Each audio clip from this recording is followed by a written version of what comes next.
Se você tá aqui, é porque se interessa pela casa abandonada mais conhecida do Brasil. Então, eu tenho uma notícia para contar. A história de Margarida Bonetti e sua família agora vai ser contada com muito mais detalhes. Estreia no Prime Video, no dia 15 de agosto, a série documental A Mulher da Casa Abandonada. Na série, a gente vai mais a fundo nessa investigação. Além de imagens inéditas, a gente entrevistou pessoas que não participaram do podcast. Um agente do FBI, policiais e vizinhos da família Bonetti nos Estados Unidos. E esses são só alguns exemplos. E o que eles têm para contar é uma história impressionante. Além disso, a série traz um ponto de vista que a gente não tinha ouvido até agora. Você vai ver e ouvir o depoimento inédito de Hilda, a mulher que viveu por anos com os Bonetti em condições comparáveis à escravidão. Chegou a vez do outro lado ser ouvido. A série A Mulher da Casa Abandonada estreia no dia 15 de agosto, com todos os episódios disponíveis já no primeiro dia. Novos assinantes têm 30 dias grátis para assistir esse e outros tantos títulos do Prime Video. Esse podcast é uma reportagem que se baseou em registros de um caso de notório interesse público. A reportagem procurou ouvir todos os envolvidos e deu espaço às versões de quem se manifestou. Essa série não é uma investigação policial nem um processo judicial. A Folha condena qualquer tipo de agressão contra as pessoas retratadas.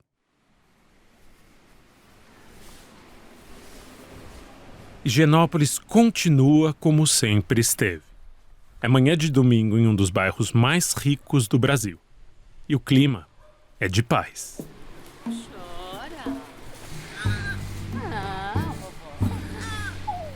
O apartamento onde Jô Soares viveu os últimos anos da sua vida continua lá, mas tem uma nova moradora. As ruas com nomes de estados brasileiros seguem verdes e silenciosas. A única coisa que eu escuto quando ando por ali é o canto de pássaros, o barulho de calçadas sendo lavadas e a conversa das poucas pessoas que andam pela rua. Mas cadê ela? O que você quer? Quer conversar com ela? Tá conversando. Você pode ir. E ainda tá lá uma casa abandonada, onde mora uma mulher. Uma mulher que chamou a atenção de muita gente nos últimos anos, mas que jamais deixou de morar na casa que virou sinônimo da sua história. Eu sou o Chico Felitti e esse é A Mulher da Casa Abandonada, um podcast da Folha produzido pela Pachorra Felitti Áudios, Livros e Filmes, que investiga a história de uma mulher, de uma casa em Pandarecos e de um crime que nunca foi julgado.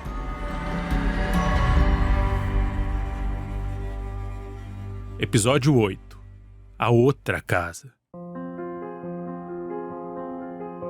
Uma história infinita, nunca termina de ser contada. Foi isso que eu aprendi em 20 anos de carreira.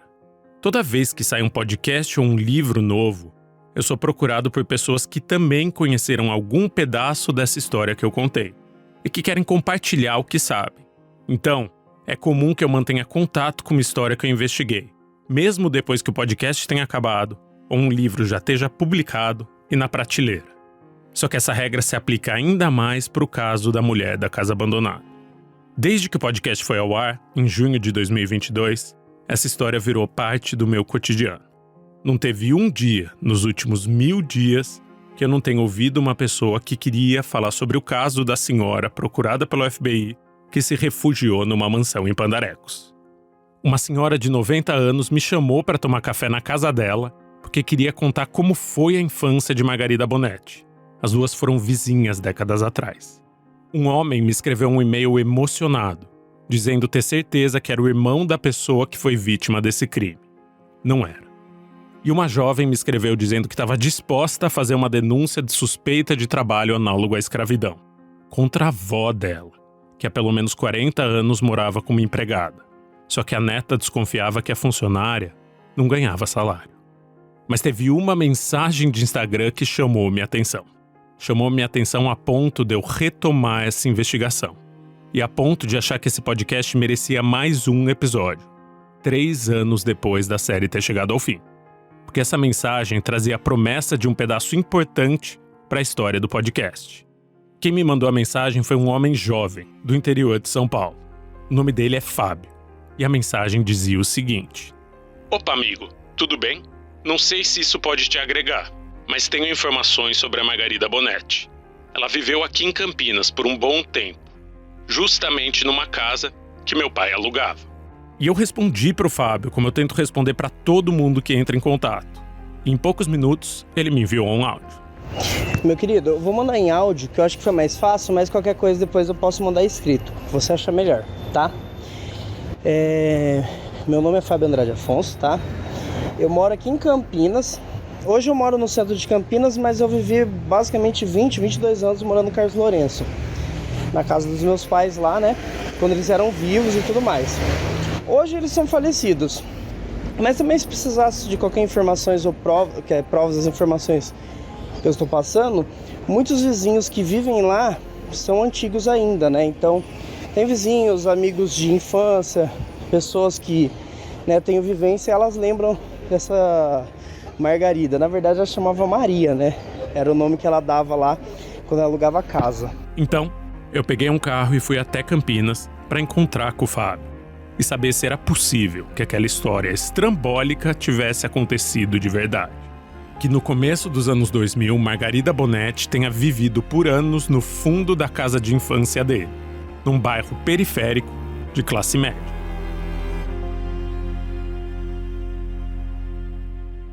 Depois de 1h30 na estrada, a primeira parada é no centro de Campinas, porque é ali que o Fábio tá na hora do almoço de um sábado. Opa, tudo E aí, bem, Chico? Como você tá? Como você tá, Bem meu? também. Prazer. Foi difícil achar por aqui? Não, foi bem tranquilo, a gente chegou antes. O Fábio trabalha numa loja que vende videogames antigos, gibis e bonequinhos. É um cara de cabelo encaracolado e óculos, que fez faculdade de psicologia e que gosta de acompanhar podcast de crime, mas que jamais esperava ter uma informação que ia justamente ajudar na investigação de um podcast. Que assim, eu sigo bastante podcast, vejo bastante casos criminais, de outras coisas. Então eu falei assim, e esse caso eu já tinha visto, eu acho que quando começou o mistério da mulher da casa abandonada, eu vi a foto dela ali, tipo, no casarão, eu falei assim, pô, essa aí é a Maria. Porque é inconfundível a cara dela justamente pelos cremes que ela tinha. Então, tipo, era uma feição que eu já olhava e, tipo, desde criança era assustador. Quando viu a foto da mulher da casa abandonada, Fábio teve uma lembrança de infância. Era a mesma mulher que tinha morado no fundo da casa dos seus pais. Mas alguma coisa não batia com a memória dele. Porque no começo dos anos 2000, ela não chamava Margarida Bonetti. Ela chamava Maria. Ou pelo menos era assim que ela se apresentava na periferia de Campinas. E o Fábio topa mostrar a casa onde ele diz que Margarida morou 20 anos atrás. Quer ir atrás? Eu vou na frente. Qual que fica melhor pra A gente vai conversando, pra gente também não precisa ir. Ah, pode jogar essa blusa no chão, é minha, desculpa. Dá espaço aqui. A gente segue na direção do bairro Carlos Lourenço, que fica a mais de 20 minutos do centro. O lugar onde o Fábio cresceu é um bairro só de casas. Um imóvel de 3 quartos ali no bairro custa R$400 mil. Um valor distante dos apartamentos de Higienópolis, que custam milhões. E o Fábio diz que lembra de quando uma mulher com pinta de madame chegou num carro preto importado, trazido por uma parente, ninguém sabe de onde. A gente para o carro na frente da casa onde o Fábio cresceu. É um sobrado de tijolinho à mostra, chão de azulejo e portão de metal. E ele me explica como é a estrutura do imóvel. Essa casa era dos meus pais, né? Hoje em dia meu irmão mora. Na casa dos fundos vai ter uma casa com 3 cômodos ali, mais um banheiro na parte externa. Era essa edícula que foi alugada por uma mulher que se apresentou como Maria. E era só isso que o Fábio sabia sobre ela na época. Eu não interagia muito porque, assim, a Maria é uma pessoa um pouco assustadora para uma criança, se você for parar para pensar, né? Porque imagine você dar uma olhada, por exemplo, na casa dos fundos tem, né, ainda, né? 3 janelas, uma do quarto, uma da sala e uma da cozinha. Daí do nada você vê essa janela da cozinha aberta ali, a frestinha, você vê aquela cara branca, cheia de creme das coisas ali. Cara, é assustador aquilo pra criança. Então você fica meio desconfortável. E também era uma pessoa que a gente via que não era uma pessoa de muito diálogo. Não era só ele que estranhava. A vizinhança toda fofocava. Fábio lembra que alguns dos moleques do bairro começaram a chamar a mulher misteriosa de Michael Jackson e de Fantasmão. Fábio diz que Maria passou quase 10 anos na casa da família, do começo dos anos 2000 até o fim de 2009, e que ele mesmo nunca entrou na edícula, onde ela morava com 2 poodles e um par de gatos que ela tinha trazido com ela de São Paulo. Mas ele conseguia ver pela janela o estado do anexo da casa. Você encontrava pia com pratos de comida apodrecendo, você encontrava ração velha. Na pia era bem comum você encontrar, tipo, quando você via ali, tipo... Mesmo que você não invadisse, você abrisse a janela, o cheiro era muito forte da casa que vinha pra casa de baixo, que era da minha mãe. Então era um local bem insalubre, por assim dizer. Os pais do Fábio alugavam a edícula para complementar a renda da família. As contas ali eram apertadas e não era a primeira vez que eles dividiam um imóvel com alguém que eles não conheciam. Mas foi a primeira vez que eles tiveram uma inquilina que criava tanta encrenca. Com o tempo, Maria começou a viajar cada vez com mais frequência para São Paulo. Ia de ônibus e, segundo o Fábio, muitas vezes deixava o aluguel de Campinas sem pagar. Acho que foi uns 3 meses que ela ficou sem pagar aluguel. Meu pai falou assim, cara, vamos entrar lá pra dar uma olhada, ver se, tipo, se a gente encontra o endereço. Daí, tipo, tinha a chave porque realmente era por questão de emergência. Não sabia quem se colocava lá no fundo. Quando entramos era muito comum você encontrar, tipo, fezes de animal em cima das coisas, papel antigo, móveis antigos. Eu acho que ela tem uma geladeira azul, se eu não me engano, que era, tipo, cara... Uma das coisas mais sujas que eu vi na minha vida foi aquela geladeira. Ele conta que Maria chegava a dever meses de aluguel. Mas, depois de um tempo, aparecia um carro preto importado e uma mulher que vinha no banco do passageiro fazia um cheque e pagava com ele todo o valor que estava em aberto. Fábio desconfia que essa mulher é uma das irmãs da Margarida, que mora em Campinas, inclusive. Então, era uma convivência difícil entre a família e a inquilina, mas nunca houve uma briga explícita. Tanto que quando ela saiu da casa em Campinas, foi por vontade própria. Perto de 2010, Maria foi embora. E ninguém mais da rua ouviu falar nela. Até 12 anos depois, quando viram aquele rosto nas redes sociais. E aí se deram conta de quem realmente era a inquilina da edícula. Quando a Maria, ou Margarida, foi embora, ela deixou na casa um gato. Um felino preto que virou a paixão da vida do Fábio. Tirando isso, o que ficou para trás não foram boas lembranças. A casa teve que ser reformada na parte do fundo, teve que pintar a casa na parte do fundo. Então foi, tipo assim, fazer uma limpeza extremamente pesada, porque se for ver pelo terreno, meio que as casas são muito conjuntas, tanto da parte da quadra de cima. Então a casa não tinha os cuidados, então quando chovia também, a umidade que caía numa outra casa passava para essa. Então, tipo, cara, teve que ser mexido em tudo. E essas memórias não são só dele. Outros moradores do bairro também toparam falar comigo e confirmaram que a mulher que apareceu no podcast e na TV é a mesma mulher que tinha vivido ali, na rua deles. Oi, Chico, eu falo sim, sem problema nenhum. Essa é a Marta, uma vizinha que era bem amiga dos pais do Fábio. Então, assim, eu nunca tive contato com ela. Mas assim, ela era uma mulher, para dizer assim, não esquisita, ela era uma mulher sinistra mesmo, né? A Marta desconfia que Margarida escondeu mais do que seu nome no período em que passou em Campinas. Para ela, essa mulher estava ali disfarçada. Sempre com a cara branca de pomada e assim, ela andava com os cachorrinhos na rua. Mas quando ela ia pro ponto do ônibus, que ela... Hoje o ônibus passa aqui na rua de casa, né? Mas primeiro não, passava na rua de cima. E tem uma, da onde ela morava, 4 casas acima, tem uma viela que ela atravessava para chegar na rua de cima. Ela ia com 2, assim, muletas debaixo do braço, sabe? Isso ninguém me contou, eu mesmo vi várias vezes. Quando ela virava a viela, ela pegava as muletas, colocava debaixo do braço, andava normalmente e ia para o ponto do ônibus. Marta conta que viu Maria fingir que tinha dificuldade de locomoção. Que tomou um susto quando se deu conta que a pessoa com quem tinha cruzado ali no começo dos anos 2000 era Margarida Bonetti. Eu fiquei assim horrorizada, sabe, da história dela. Eu falei assim, gente, ela morou aqui na rua de casa e a gente não sabia nada da vida dessa mulher. Outra vizinha que topa conversar comigo é a Camila. E ela confirma que Margarida morou por anos na mesma rua que ela. Gente, a mesma coisa, ela com essa touca marrom na cabeça, blusa, tênis, calça, esse cabelo preto e andava com essa pomada na cara. Mesma coisa, gente do céu. Foi a Camila, inclusive, a primeira da vizinhança a se dar conta que os podcasts, jornais e TVs estavam falando de uma senhora que morou ali, no bairro deles. Até quando apareceu a reportagem sobre a mulher misteriosa da casa de São Paulo, que valia milhões, que a mulher vivia numa casa deteriorada, assim, caindo, né? E tinha, se não me engano, um cachorro dentro de casa. Aí que apareceu as fotos dela na janela, na sacada, a ficha caiu que eu conhecia ela daqui, de Campinas. Daí, a Camila chamou a atenção do Fábio para a nova identidade da mulher que eles chamavam de Maria. Até passei mensagem pro Fábio, falei, Fábio, sabe a Maria que morava lá no fundo da casa da sua mãe? Tá na televisão. Eu vi falando na televisão que ela veio na casa abandonada de São Paulo, deixou a mãe dela no microtério por 3 meses, não enterrou a mãe. Aí que a gente se tocou que era ela, que era uma mulher procurada pela polícia, fugitiva, que estava no nosso convívio aqui, a gente conviveu com ela, né? E não sabia quem era ela. Mas agora sabem. Esse relato dele serve como uma peça que faltava para contar essa história.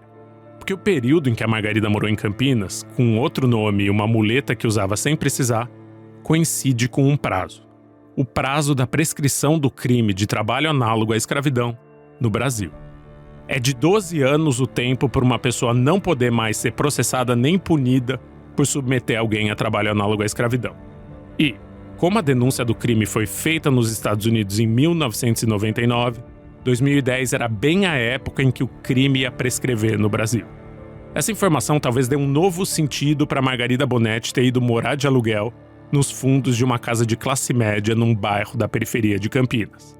E também talvez explique o fato dela ter ocultado o nome real dela por quase uma década. Nos Estados Unidos, esse crime não prescreve. Então, Margarida Bonetti ainda é considerada procurada pela justiça americana. Se ela pisasse em solo americano, inclusive, poderia ser intimada a comparecer ao próprio julgamento. Lá, ao contrário do Brasil, uma pessoa não pode ser julgada se não estiver no tribunal. Mas é improvável que Margarida seja levada para os Estados Unidos contra a vontade dela, porque a Constituição brasileira veta a extradição de um brasileiro nato.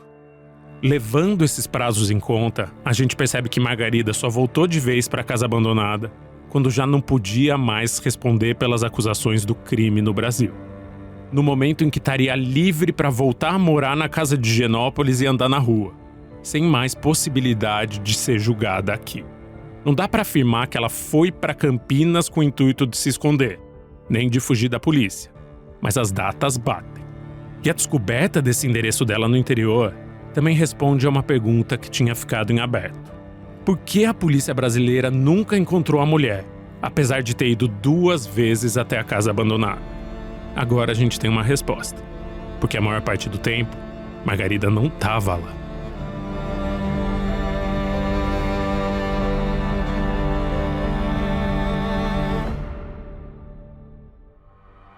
Você sabia que A Mulher da Casa Abandonada virou uma série documental do Prime Video? Pois é, a investigação nessa série vai ainda mais fundo do que a do podcast, com depoimentos inéditos de um agente do FBI, policiais e de vizinhos da família Bonetti nos Estados Unidos. E, pela primeira vez, você vai poder ver e ouvir a versão de Hilda, a mulher que por anos viveu com os Bonetti em condições comparáveis à escravidão. A série A Mulher da Casa Abandonada estreia no dia 15 de agosto, só no Prime Video. Tem uma coisa de diferente em Higienópolis em 2025. O bairro pode parecer intacto desde que o podcast saiu. Teve umas semanas em que a rua ali ficou coalhada de curiosos. Teve a invasão da casa pela polícia. Teve também a entrada da ativista Luísa Mel, que retirou dos braços de Margarida uma cachorra. Essa pincher resgatada hoje em dia mora numa casa enorme. Foi adotada por uma protetora dos animais e ganhou o nome Pablita Escobar. Esse furdunço todo passou, e o bairro voltou à rotina. Só que uma coisa mudou entre as 4 paredes de uma mansão em Pandarecos. Depois que esse caso chegou na imprensa, Margarida Bonetti virou uma figura pública. E parte do público sentiu simpatia por ela. Margarida ganhou um fã-clube. E, no começo de 2025, uma pessoa me procurou. Ela dizia que tinha sido fã de Margarida, mas que queria contar sua história. É uma mulher que vende roupas no interior de São Paulo e que conheceu pela televisão a história da casa abandonada. É verdade, esse grupo chamava assim, Obcecadas por Margarida Bonetti. Como eu soube da existência quando eu falei pra você que eu pretendia ir na casa dela, porque assim, Chico, eu ia pra São Paulo, mas eu só conheci o Brás, tá? Só o Brás, ali, a região do Brás, nada mais. Essa mulher de 40 e poucos anos não quer ser nomeada, então a gente vai chamar ela de Alessa. E também distorcer a voz dela. E a Alessa diz que se comoveu com essa história. Se comoveu quando soube que uma senhora tinha sido acusada de submeter uma pessoa a trabalho análogo à escravidão. Mas se comoveu por Margarida, não pela vítima. Quando aconteceu tudo isso, eu confesso pra você que eu me comovi muito.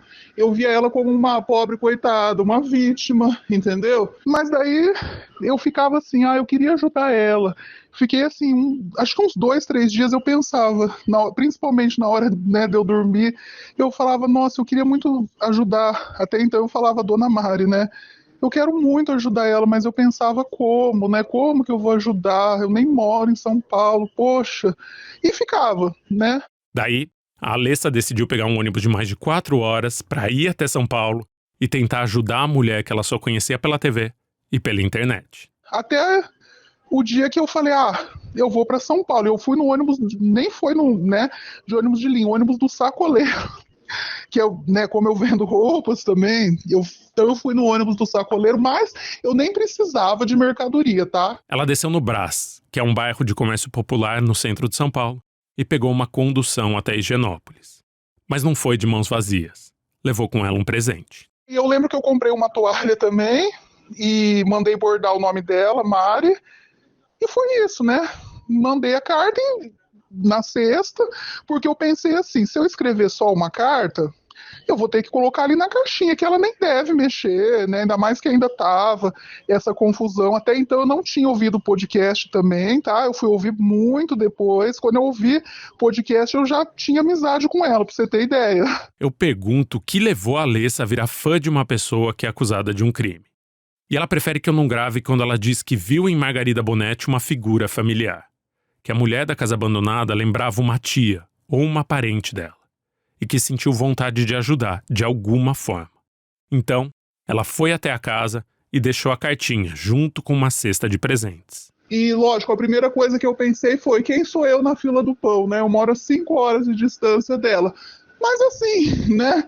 Eu fui até São Paulo, né? Eu deixei lá uma carta para ela, né? Com meu telefone, me prontifiquei para ajudá-la, mas assim, nas minhas possibilidades, na minha maneira, né? A Alessa disse que ficou muito surpresa quando no mesmo dia recebeu uma mensagem de texto. E quem tinha mandado era a Margarida Bonetti. E daí então a gente começou a conversar, ela, poxa, eu falei, imagina, né? E aí ela começou a falar, então, você parece uma pessoa muito boa, né? Você veio aqui, você não ligou pro que estão falando de mim. Daí eu falei, não, Dona Mari, eu não liguei, ao contrário, eu me compadeci, né? E essa mensagem em pouco tempo virou uma ligação de voz. E outra. E outra. Daí, as duas passaram a se falar por telefone todos os dias. E ajudei ela, a gente foi ficando muito amiga, ela me ligava todos os dias, várias vezes no dia, a gente passava horas e horas conversando, dia e noite, madrugada, entendeu? Tava exaustivo pra mim? Tava, mas assim... Ela disse que estava exaustivo porque Margarida começou a pedir mais do que a atenção dela. Passou a pedir favores. No começo, sim, eu me comovia, tanto é que às vezes, vamos supor, ela me pedia determinadas coisas, eu ficava doida, ai meu Deus, como que eu vou fazer? Vale lembrar que a Alessa mora a horas de distância de São Paulo e vive com um orçamento apertado. Ela não tinha dinheiro sobrando para ajudar uma milionária. Um exemplo, eu ia no mercado, aproveita que você tá aí no mercado, compra isso, aquilo pra mim. Às vezes ela me ligava, tô indo na farmácia. Aproveita que você tá indo na farmácia, compra isso, aquilo pra mim. A Alessa passou a ir para São Paulo 1 ou 2 vezes por mês. E até Higienópolis só para ajudar a mulher que tinha conhecido na televisão.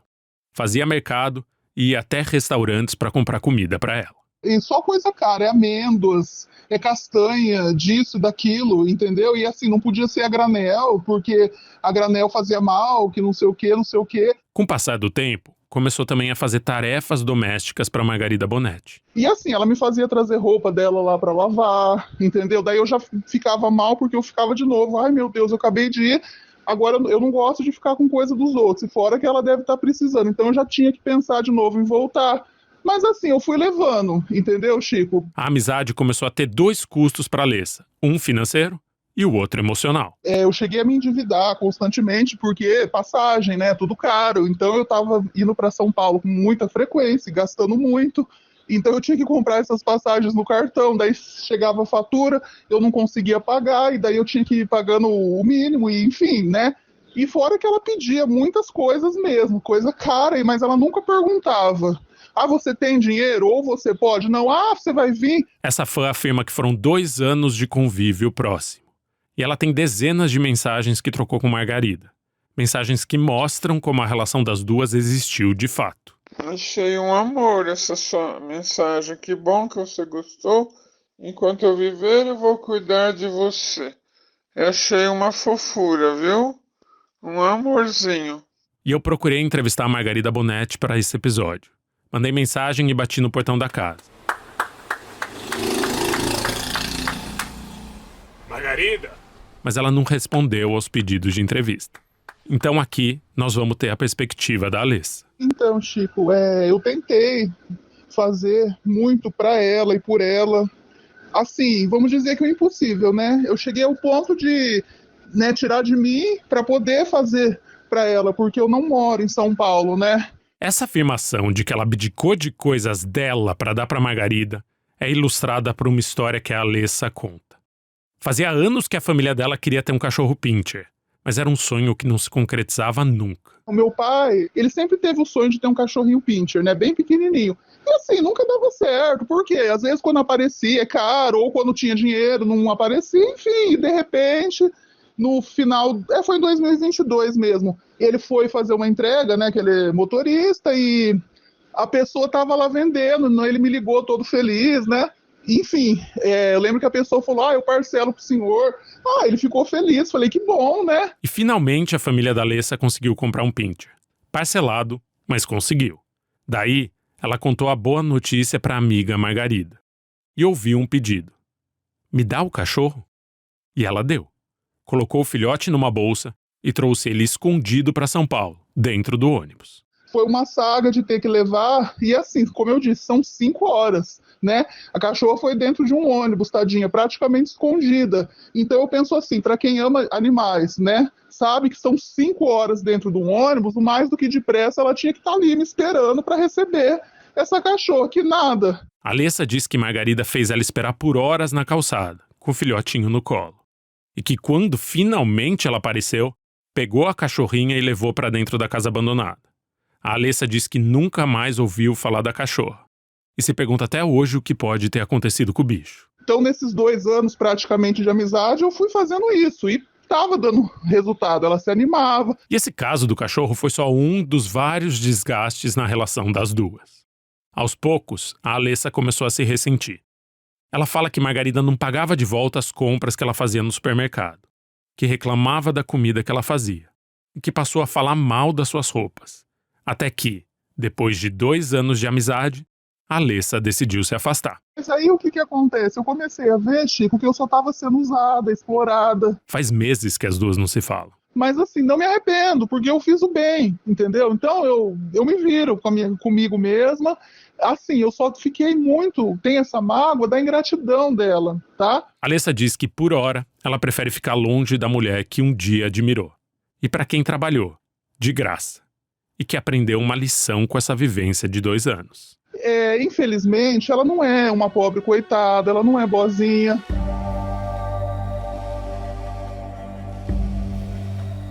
Uma dúvida que o podcast tinha levantado em 2022 e que tinha ficado no ar era a seguinte: como Margarida Bonetti escapou da justiça americana, mesmo que os Estados Unidos tenham pedido a cooperação do Brasil?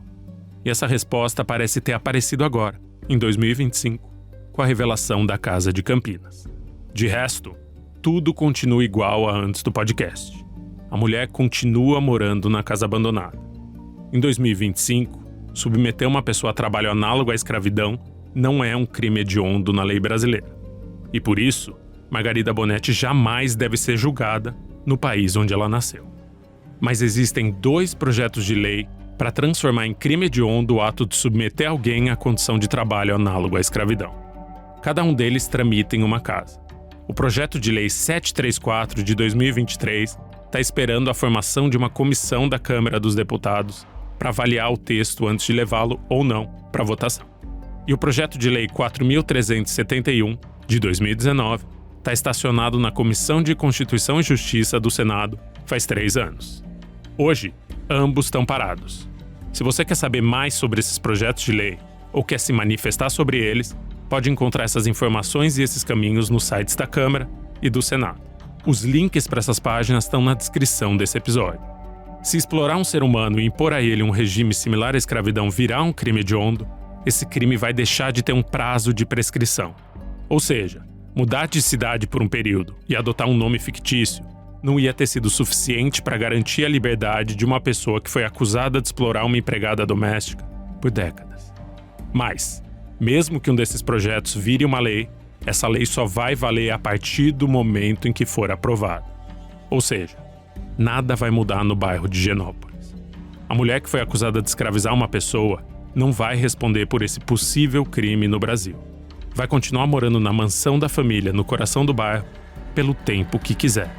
Ou pelo tempo que puder.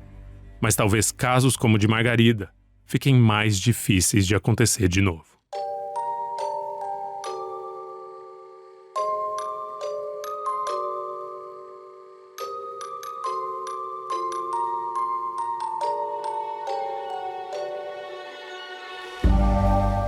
A Mulher da Casa Abandonada é um podcast da Folha, produzido pela Pachorra Felite Áudios, Livros e Filmes. Eu sou Chico Felite, criador, apresentador e roteirista. A edição e a trilha são do Luan Alencar. A supervisão desse podcast é da Magé Flores e do Daniel Castro. A produção é da Beatriz Trevisan. E a imagem de capa do podcast é da Catarina Pinhato.